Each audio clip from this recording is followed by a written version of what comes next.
আচ্ছা দেখুন, আমরা সবাই জানি যে টিভি বোকা বাক্স, কিন্তু টিভি কেন বোকা বাক্স? তার কোনো কারণ তো নিশ্চয়ই আছে।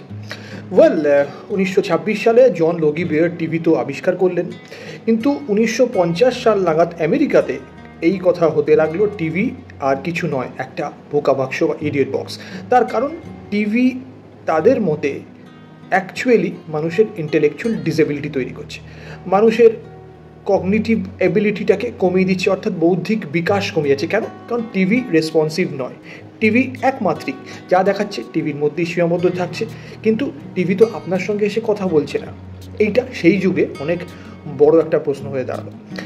যেমন ধরুন, আপনি কোনো একটা নাটক দেখছেন, নাটকটা শেষ হলো, তখন নাটকের যারা শিল্পীরা যারা নাটকটাকে মঞ্চস্থ করলেন, তারা খোলা মঞ্চ থেকে দর্শকদের মাঝে চলে এলেন, দর্শকদের জিজ্ঞাসা করলেন যে কেমন ছিল অভিনয়, আমরা কী করতে পারি আলো ভালো করতে হলে, ইত্যাদি ইত্যাদি।